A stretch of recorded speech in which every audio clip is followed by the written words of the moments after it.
Hello, and welcome to Generation AI, the podcast where we demystify artificial intelligence in the world of higher education. I'm your host, Artis Kadu, and today with me, I have a very special guest, Brian Kuiper. Brian is, well, we just discussing this. He's the data guy, of course. He's the director of content strategy and assessment at University of Rochester, and you probably have seen him in a lot of different conferences talking about AI. You probably have seen him in a lot of different webinars talking about AI. He's very active on social as well.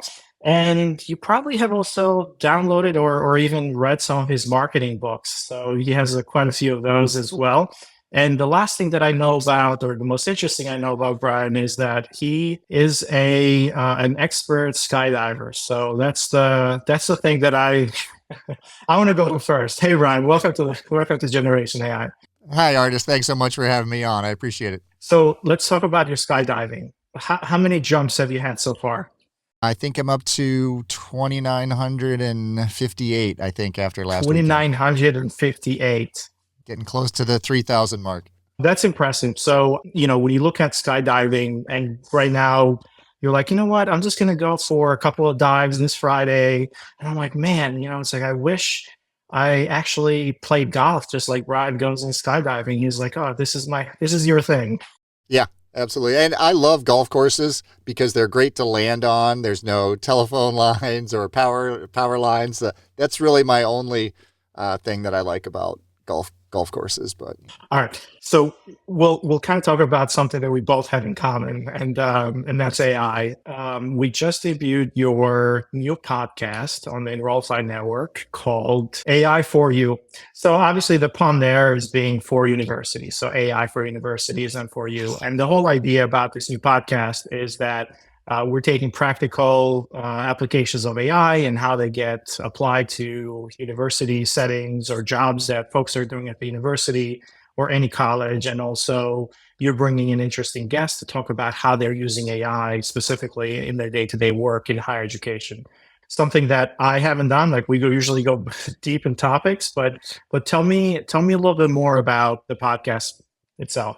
Yeah, so I'm really trying to focus on like really practical, easy to implement kind of use cases where people could turn around in the same day and start figuring out how to leverage those tools to do these things to help them, be more efficient at their job, be more effective at their job.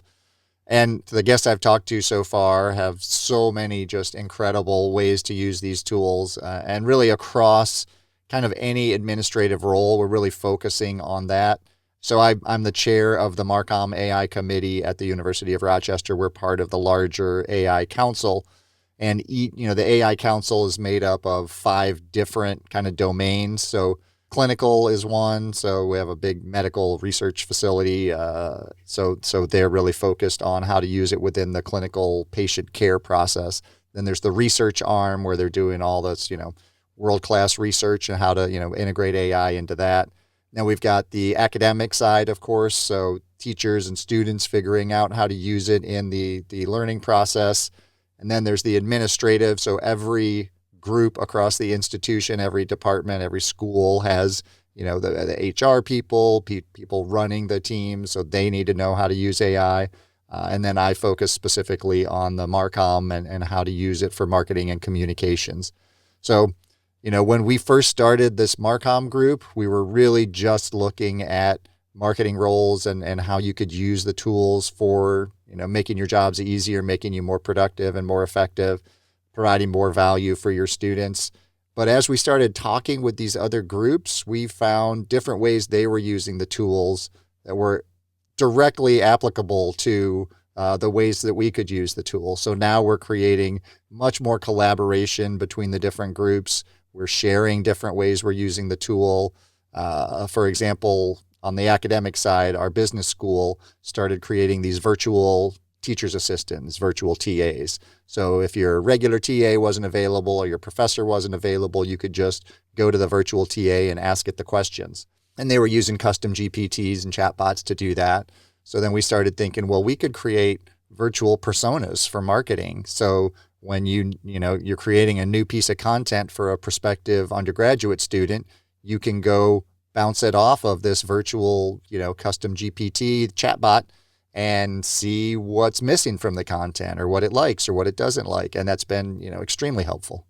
It was interesting that a paper came out not too long ago, maybe a couple of weeks ago, that they were looking at simulating people and interviews and kind of experts, and essentially rather than going out and doing this massive study to a lot of people and just asking them about different things, you can simulate now. The AI is really, really good at simulating a persona really, really well, sometimes even better than an actual persona. So it's really interesting, like what the impact is of that on just the marketing. It's like I want to know my customer. I want to know, who I'm selling to. I did the same thing with.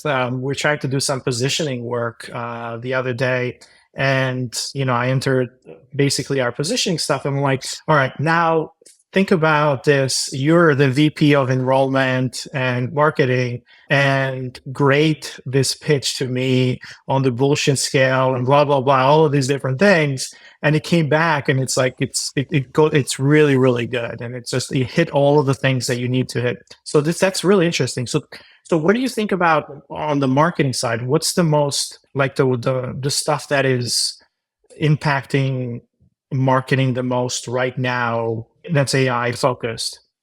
We're just integrating this into our team. So we're picking easy use cases, like low hanging fruit stuff that's low risk. It doesn't have any sensitive data, anything like that. So we're doing like write alt tags, write meta descriptions, right? All these things that you don't want to do anyway, that take way too much time, that don't really matter a lot. I mean, obviously you need the accessibility with your alt tags, but it's a huge time suck. And AI does such a great job with that. And you can upload 30 images that you're using on your website, and it'll spit out 30 different alt tags in 30 seconds or less. And you don't have to do all that work. You save all that time. So the time savings is, the first thing that we're going after. But when we're looking further down the road, I really think it's, the micro targeting, the focused personalization that you can do with these tools. Once we're at the point where we're comfortable, either we have an environment that's completely, behind our firewall, which we're working on, or we're figuring out how to, get our student data into the tools, then we're going to be able to provide like individualized, very specific content for each individual student. There was a use case. I was talking to someone, and they had a use case where the students were going to like a career fair kind of thing, and they would fill out a form, and typically it would take like a week before they would get an email back, because it had to get put into their CRM, and then someone would have to get the drip campaign going and get the content in there. And it was only personalized with their name, at the top of it, and the program that they had selected that they were interested in. So they were able to use ChatGPT and Zapier to immediately push the form into their CRM. And then it immediately created a very personalized, focused email response to them that gave them all sorts of information about, different programs of study that they could pursue, or, different news stories they might be interested, or different faculty that might have the same interests of them. And then someone reviewed that. A human actually looked at it all to make sure it was good before it went out. But within 5 minutes of filling out the form, they got this personalized, very focused communication back, and it made them feel special. Like, this institution really, wants to help me out and wants to give me all the opportunities. And, I'm not going to have to go search for this and try to figure this out on my own. So I think that's really going to be an incredibly helpful way that these tools can start creating really good experiences for the students. There was another institution that is monitoring students' grades and attendance, and when they start seeing a drop-off, they can notify a counselor to reach out to the students and offer resources and check in with them. And, we got mental health resources, we got study resources. How can we help you, stay more focused? That episode will come out in 2 Thursdays, I think. But it's just a really smart use of the technology. They're seeing retention rates increase because the students feel like someone out there cares about them and someone wants them to succeed. And sometimes that's all they need to, get over that homesickness, or, the when you first come to a campus, you don't know anybody. That's a really unpleasant situation to be in. So even having like a student counselor or someone that reaches out to you and says, hey, I see you're struggling and we want to help. What can we do? So I think those are really going to be, very effective uses of the tool. And on my first episode, Mark Schaefer was talking about how we can use AI to create more human experiences. And I think that's like a great example of that, is the AI will identify the problems and then the humans will help remediate that problems by providing that connection. So that's really interesting that one of the episodes that you're talking about is this idea of personalization. So we've been talking about in marketing around personalization forever, right? It's all about that segment of one. How do you really get personalization at scale? And AI gives us that ability to do that now. But until now, we didn't have the ability to do content at scale. It's like you had to bring in another person, and you bring another person, a writer, a designer, whatever it was. And that person had to kind of put content together. So maybe you could get to like a segment of, I don't know, like 10, 20 different segments that you can personalize it along those ways, but not really at the, hey, Brian is coming in. I know that, he's a data nerd. He loves data. He likes skydiving. And then, he's also into AI. It's like, how do you put those three things together and create a segment out of that? It's crazy. So I mean, I'm really, really excited about that part as well. And it sounds like there's schools that are already doing it. We're actually incorporating a lot of that stuff into an element right now. So these are all reactive things, right? So it's like somebody coming in and, filling in that inquiry form, and then now you have to reach out to them. But this idea, the second use case that you mentioned, seeing that grade drop and then proactively reaching out to somebody. So a lot of folks have a little bit of a mental barrier and a little bit of a fear when you talk about agents and this idea of being autonomous agents. So we don't like to call them that. Maybe we can call them like proactive AI assistants, so to speak. So what are your thoughts around the state of where we are right now? Well, I think every company out there creating AI tools is rapidly pursuing this personal assistant AI capability. And I think that, it's a matter of maybe a year or two before we're going to have those AI assistants. I mean, what if you could get, when students come to your campus, what if you could load on their phone a personalized AI assistant that would say, hey, I know you like bowling, so here I'm going to show you where the bowling alley is on our school. Or I know you like this type of food. Well, here's a place in the student lounge where you can go and you can get, really good Mexican food or whatever it is that you like. And those are the types of experiences that will add a lot of value and will create, an appreciation. It will create a connection with those students that they feel like they are being catered to.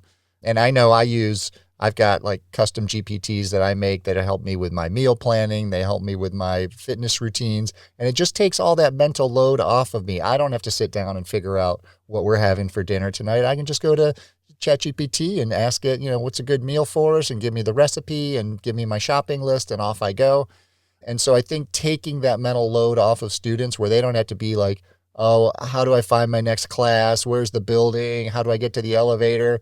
The phone would have all of that. It would, it would just guide them right to their individual class.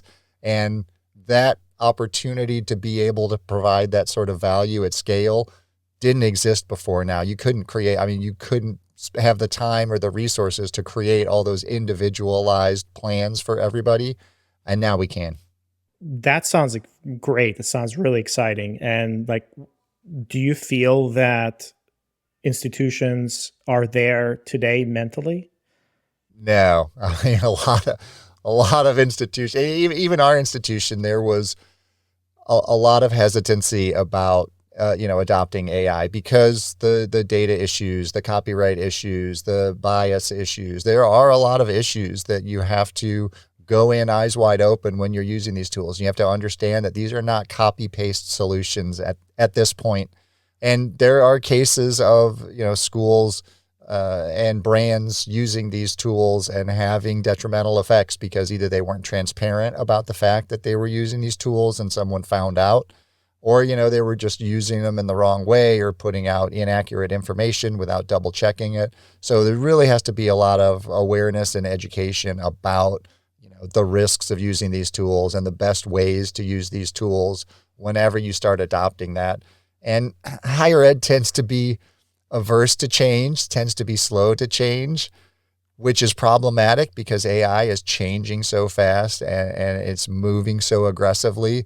It scares a lot of people in leadership. It scares a lot of people who are like, I've been doing my job for 30 years in the same way, and now you're going to tell me that, I'm not going to have to do half of my job, and, am I still going to be needed? And, we're always telling people these are not tools to replace your jobs. These are tools to augment what you do and to give you more time doing the things that really matter, that are really important, the creative things, the strategic things, and less time doing the repetitive things, the data analysis things.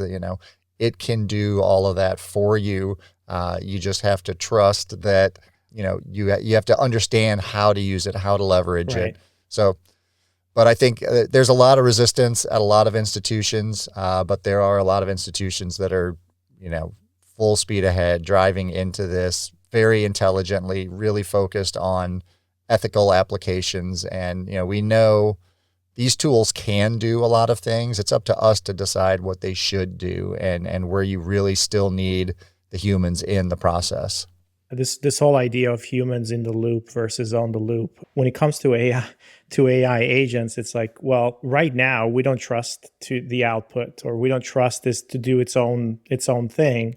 But I feel that there's been like a couple of, if you think about it, a couple of rotten apples, so to speak. It's like, remember when the lawyer who submitted the fake case precedents, and then everybody was was quoting that use case, right? Right. Yeah. But I feel like that's been true for technology forever. It's like there's been the people who don't understand, or like the bad use cases, or the bad use of it. But we haven't been so fast to just say, like, this is bad for us, right? It's like, it's really been incubated a little bit. And then really the proliferation of that technology has been a little bit slower. But what we're seeing now is that the technology before came into the enterprises first, perhaps, or the larger organizations, where there was already this ability for them, this experimentation that was happening, and it was in research labs most of the time. So this idea around risk was already there. So they were risk tolerant. Whereas now we're seeing this technology be available for everybody. And when you introduce that to an organization, or to to a school or an institution that is risk adverse, and then you're saying, well, there is a 0.05% chance that this thing is not going to give you the right thing, or is going to lie to you or hallucinate, everybody goes like, what? That's crazy. Meanwhile, it's like, we've been dealing with that in programming, and with bugs and all these things like forever. So it's like we have to live in that gray area, be like, well, we're going to put as many things around it as possible, but we know that technology is not always going to do the right thing, right? It's always going to, there's that small chance. So I think because of the speed and the access for everyday people, like, we're getting access to the same models and the same LLMs and the same advanced technology as, IBM and Microsoft and Apple and all of these organizations. They're not getting access like faster than we are. Like, we're getting access the same day almost, as in some cases even earlier. But that's a very different, like, we haven't seen that before. So this is very, very different from any technology before. Yeah. And I mean, I think the biggest impact, or, the biggest change is you don't have to code now. You don't even have to understand how it works. It just works. You just ask it a question. I mean, it's conversational. You just tell it what you want it to do, and, it does it. And, it's like, we don't understand, how most of us don't understand how our cars work. We just get in them and drive and get point A to point B. And, when cars first came out, people thought that, oh, these things are never going to, it's never going to work. This is too, the production is too slow. They're too expensive. And, things certainly evolve and technology has changed. But I don't think there's been any technology shift that has, kept the pace or the speed of advancement that we're seeing with AI right now. And I think one of the biggest problems for higher ed is that the first implementation, the first, things that we started hearing about were students using it to cheat on their Right. papers. Right. Exactly. And so that immediately a whole bunch of schools said, we're banning AI. You can't use it at all. I thought, well, that's not the right answer, because students are going to they're going to be expected to use this in their jobs when they go out in the real world, because companies are going to expect them to know how to use AI. So we better start teaching them. We better start figuring out how to teach differently and how to evaluate knowledge transfer differently than we have for the last 1,000 years in education. It's incredible. I do have an example. So the other day, my daughter, I was asking them about it was a plagiarism paper that they had to sign, and they actually this year they added an AI clause to it. It's like, I will not use any AI tool, including but not limited to ChatGPT, Perplexity, or whatever. I'm like, oh, at least they know some of the tools that are adding in there, but right. but like to do any brainstorming or anything like that. So I'm like, like essentially they're saying you can't use this AI tools to help you learn. So it's like what you mentioned before around bringing AI to the classroom and having a digital twin, or asking the professor something with all the material. That's the equivalent of the same thing here, but now in sixth grade they're actually adding that AI clause in there. So anytime I want to show my kids or whatever, it's like, I'm like, oh, why don't you just ask ChatGPT to explain how this thing works? And it's like, no, we can't do that. Yeah, that's a really tricky Yeah. issue, because, this is such a great, it's like telling them you can't use a calculator. I mean, you need to understand, right? You have to understand how to do the math. Absolutely. You have to understand the concepts. But once you understand those concepts, you should be using a calculator, so yeah. And, and I understand it for writing too. You don't, if you just let everyone use ChatGPT to write your papers, no one's ever going to learn how to write. So you do have to understand the fundamentals of writing and storytelling. But once you get to that point, I don't see why you wouldn't be able to use these tools to help you brainstorm and come up with different ideas and figure out what you're missing. Here's a story. What doesn't make sense? What's missing? What would make the plot more exciting? As long as you're not copying and pasting, I don't see the problem in using these tools. Yeah, I mean, craftsmen have been using tools to get things that are really weird and more expensive, and they've been able to do things that are unimaginable, right? But they use the tools, and they sometimes build their own tools. So it's like, this is yet another tool, but it is a very different tool, because it's not a tool for amplifying our physical or work that we do in our environment. It's a tool to amplify knowledge and amplify our knowledge work. So when you look at it, it's like, as we moved on as an economy, like a knowledge economy, now this thing comes along and says, you know what, we're going to amplify that knowledge, or even be able to kind of replicate it and fit into all these different areas. So the speed at which that's able to do those same knowledge tasks can now be replicated by AI, and we're not ready for it. And it's like, only those that are the craftsmen, so to speak, are using it effectively, and they see it as an amplification tool. But everybody else sees it as a threat, because it's going to do the things that they do today.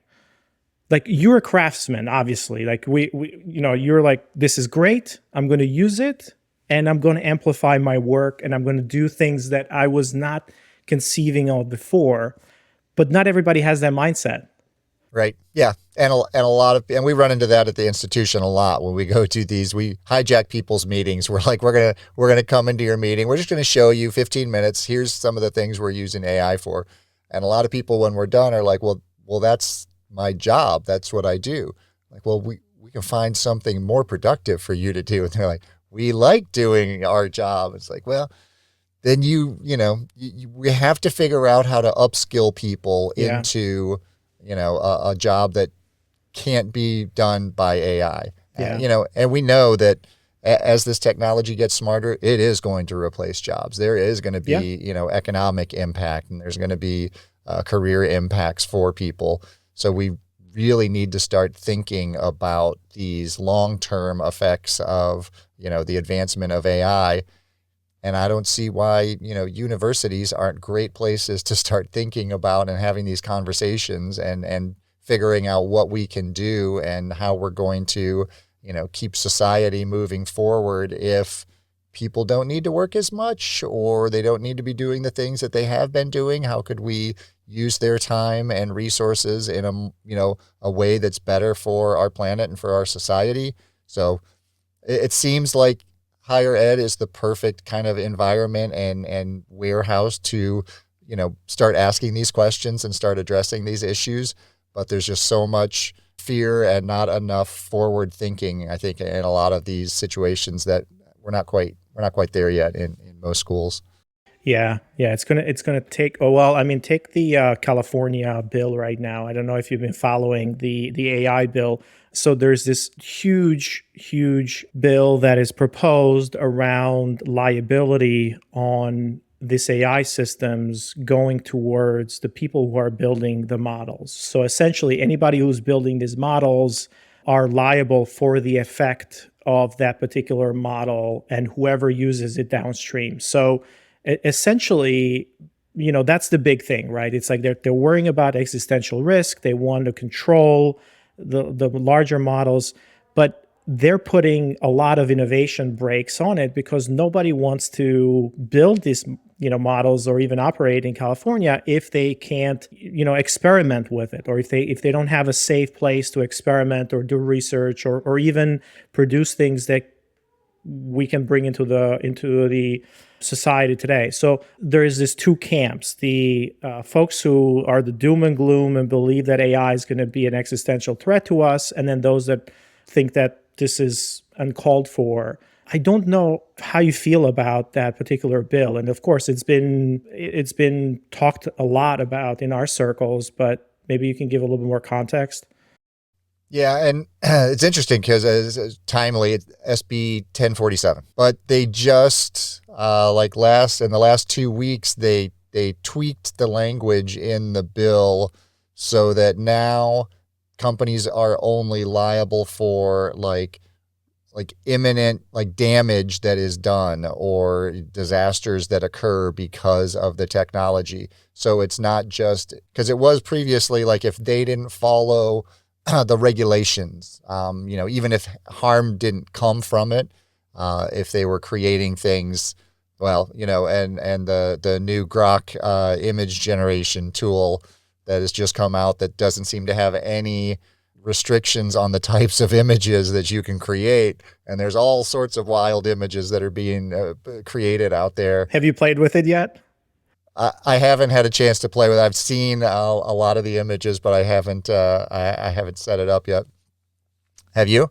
Yeah, I played with it, and my kids so they go on ChatGPT and they ask for all kinds of like images, but he was being too sterile, ChatGPT, right? They couldn't get the things. So now they go in there and they ask for real people and like this person in this and that. So it's actually able to do those pretty well. And yeah, they like that part of it.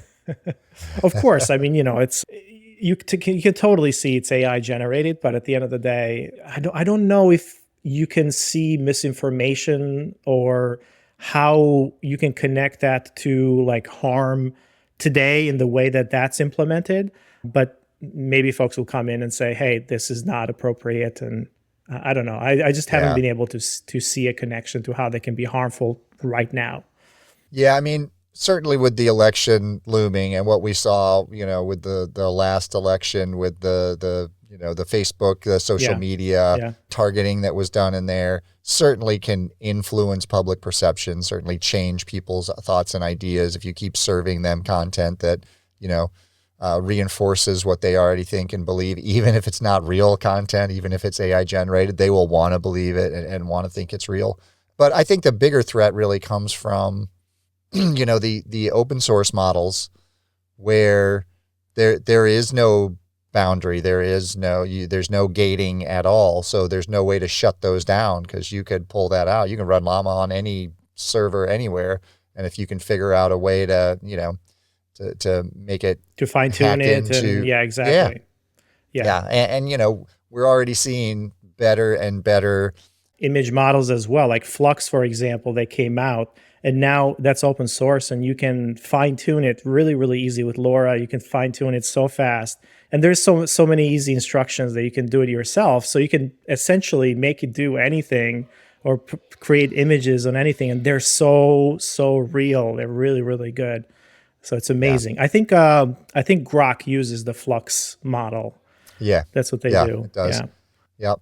I mean, and we're seeing more like scams. These scams are getting better and better because they're using AI. So now it's not just the Nigerian prince that's calling you to have you transfer money.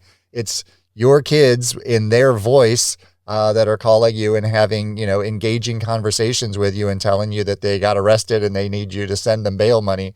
So, I mean, we have a safe word, but in our you've family, so created that that if safe I word. absolutely because it's too easy to, I mean, right now we're creating voice recordings that anybody could go grab and duplicate our voices and duplicate our faces and create avatars of us and Exactly. have us say anything that they want us to say. Yep. So you just can't believe anything that you see digitally anymore until they figure out how to, create digital identity ownership or verification of the reality of the videos or the images that you're seeing. So it's a really tricky, from that point of view, there's a lot of opportunities for bad actors to leverage the technology, but that's with any technology. The cybersecurity world has lived in with that now for quite a bit. Essentially, there's this idea of like zero trust systems or zero trust environments. So you don't trust anything unless you know that it's verified, or so unless you put a stamp of approval on it. So anything that you see by default is bad, or is you can't trust it unless there is a stamp. So maybe we move in that world. I mean, they're approaching it the other way. It's like, well, we're going to stamp things that are digitally created. So you're like the copyright and all that. But I was arguing with JC one time as we were talking about digital fakes and like deep fakes, when one of our episodes earlier on, and this idea of like, think about the live icon that you put on like video of today.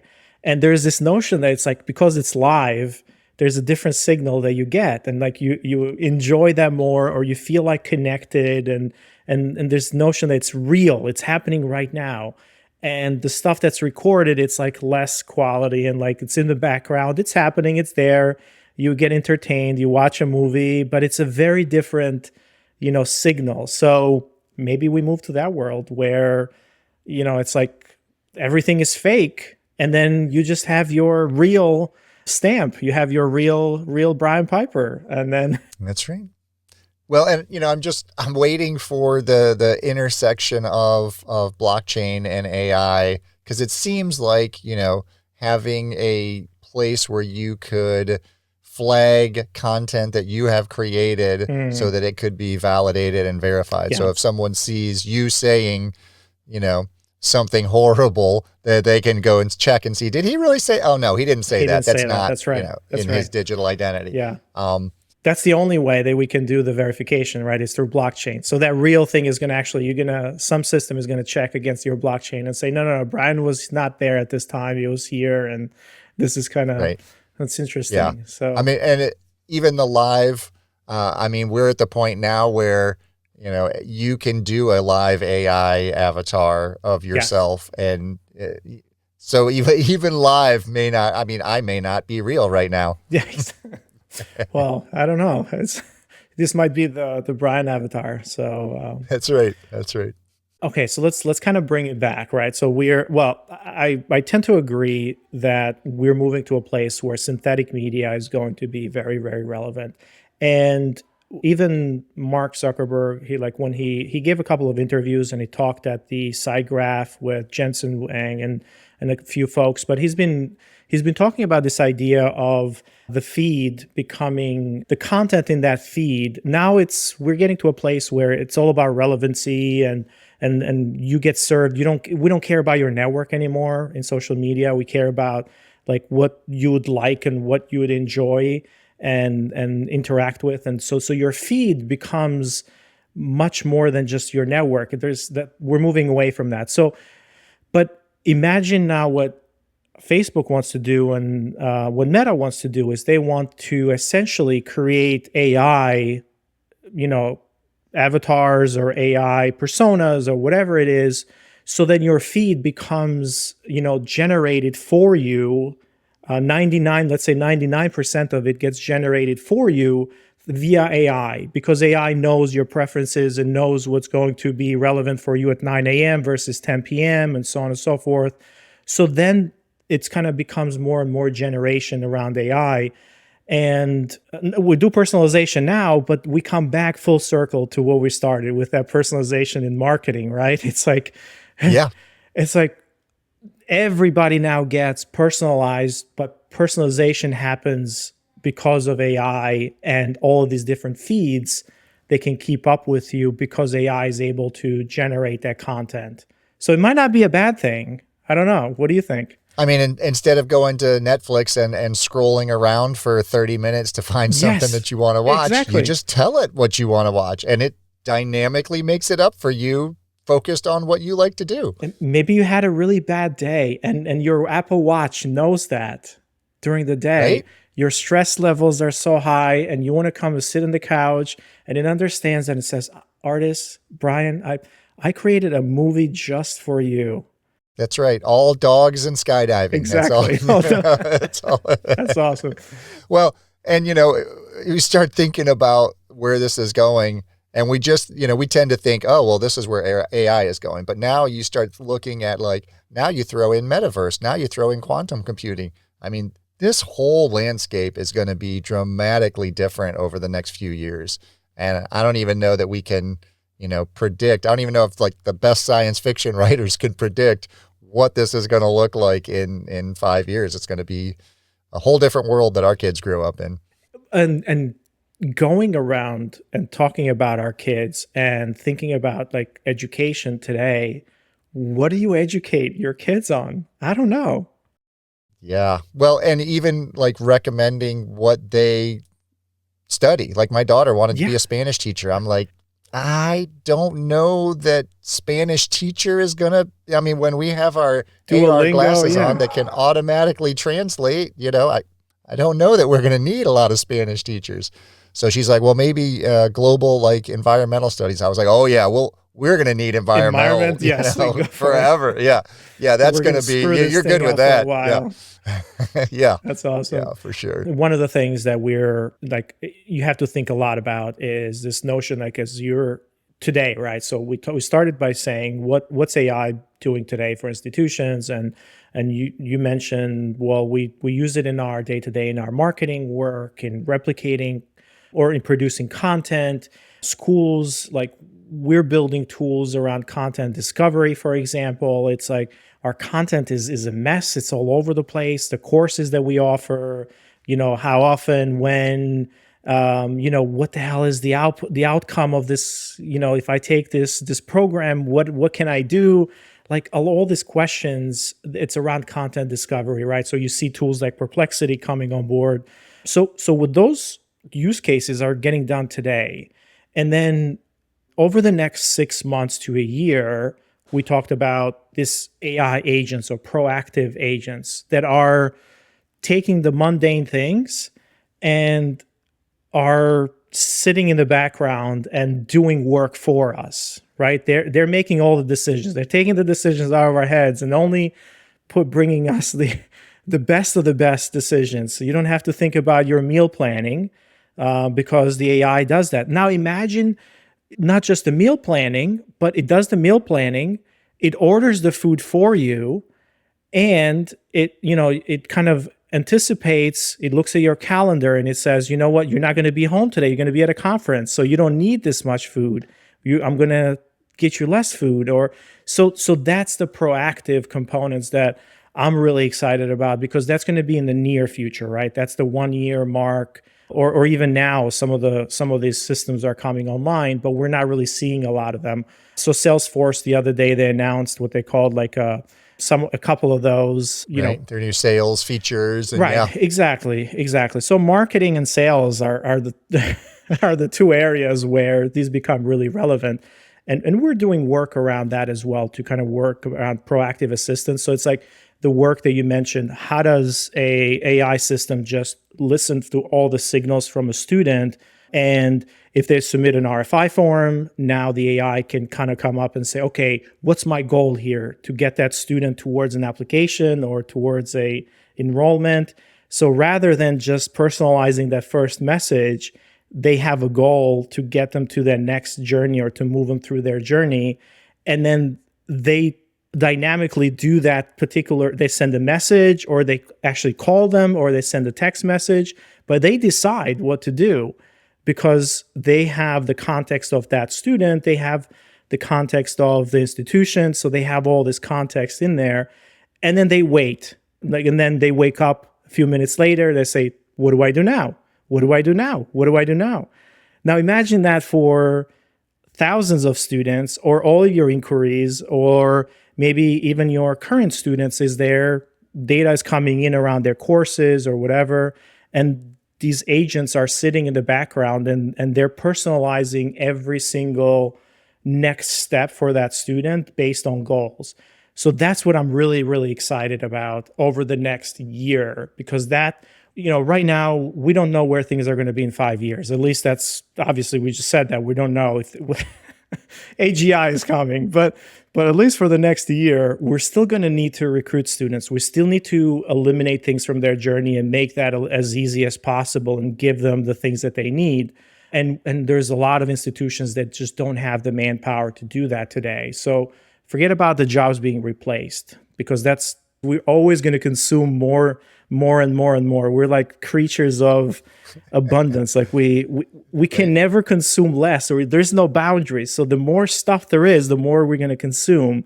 So this idea of scarcity in jobs, they'll transform, but we're going to need more of those things. So there's going to be more demand. So when you think about the student side, like for the next year, I'm really excited about it, because it forces institutions to start thinking more student-centric. A lot of people say that they are, but they don't do anything around it. It's like they just say, I'm student-centric. Right. Meanwhile, they have these processes, and people still take really long time to get back to them, to students. So it's just like, that's where I see the huge potential for us and the unlock. And yeah, productivity on the school side, that's nice, but ultimately, I feel that the student experience is going to be the one it's going to have the biggest unlock. Yeah, absolutely. And watching, my wife and I have 6 kids between the two of us, and 5 of them we've gotten through the whole college process. We've got one that's a senior this year in high school, so he'll be the last one. But it is so difficult to figure out what classes they can take and what majors they should select, and trying to go through the course catalog, and all of that could be automated and personalized, where they could just have a conversation, be like, what sort of things are you interested in? What do you think you might want to do? And well, we have an open curriculum at University of Rochester, which means there's only one required class for, any major. Oh, wow. That's interesting. Yeah. Which is great, and students love it once they get deep enough in where they decide what they want to do. But for students that don't know what they want to do, it can be a little overwhelming to be like, what do you mean I can take anything I want? You don't tell me that I have to take, Psych 101 and, all the basic classes. We need our boundaries. We need our boundaries. Right. Yeah. And AI could help guide them through that. And, even beyond a year, and I don't even know if it'll take that long, but the accreditation process is too slow for AI right now. We need to be looking at what jobs are occurring and needed in the job market, and then adapting our programs to fit that. And there are some institutions that are already doing that, like in Texas, there's one school that created a wind farm program because they knew that there was a need for that, and they guaranteed students a $60,000 job upon graduation after a 2-year program because they partnered with those institutions. It's amazing, and they knew right? there was going to be that. Yeah. Why aren't we doing that? Why aren't we guaranteeing students, jobs at this salary when they graduate? It's just creating those partnerships and recognizing the need. And AI would be a great, assistant to help us find those matches. Yeah, absolutely. The matchmaking, that's really interesting because, we can talk about this all day. Like the matchmaking is also very interesting because the industry stuff, right? Like we look at it right now and we need certain skills or we need people to do certain things. But if you think about like you're depositing your higher education, you're making an investment and you're saying, I'm going to make an investment now. I'm going to put equity into this thing now, and that equity is going to grow this much, 10 years from now. So what you're saying is that, by investing in the ROI is like, I'm going to put, let's say $100,000 into my degree today. And then in 10 years, I'm going to take out of it an extra $200,000, right? So it's like you're doubling your earning potential. Well, think about it the other way. It's like, why do I have to, I don't have to put the down payment. Like, I don't have that money right now. Why can't my employer put the down payment for me? And then, Absolutely. And then, I know that it's guaranteed, but it's like so much uncertainty that I don't know. So if I pick the wrong thing, if I make the wrong bet, then I'm screwed. Right. But with AI, it would be able to dynamically reposition you and say, oh, okay, well, now you don't want to do that job. We got another. Exactly. That's right. We got another company that'll take you for exactly. this. Yeah. Exactly. So let's have another episode around that. I like it. Well, Brian, this has been great. I think we can go and talk about this all day. We said that at the beginning of the podcast, but it's truly something that we were both really excited about. Huge potential. If you have not heard the first episode or first couple of episodes of AI for You, Brian does an amazing job of bringing that practical experience and kind of the actionable insight that you can kind of take in and the things and do that right away. Brings amazing guests like you talked about. Where else can people find you, Brian? BrianWPiper.com, or I'm Brian W. Piper on LinkedIn, and I do lots of speaking. So you find me at your nearest higher ed or content conference. Your local or national higher ed conference. Brian will be there for sure. Brian, it's been a pleasure. Until next time, everybody. Generation AI is part of the Enrollify podcast network. If you like this podcast, chances are you're going to like other Enrollify shows too. Our podcast network is growing weekly, and we've got a wide range of marketing, enrollment, and higher ed technology shows that are jam-packed with stories, ideas, and frameworks, all designed to empower you to be a better higher ed professional. Our shows help higher ed leaders and professionals like you find their next big idea. They feature a selection of the industry's best as your hosts, like Jamie Hunt, Seth Odell, Jenny Lee Fowler, Brian Gross, and many of your favorite leaders in higher ed. Enrollify is made possible by Element 451, the next generation AI student engagement platform that's helping institutions all over the country create meaningful, personalized, and engaging connections with their prospects and students. Learn more at element451.com.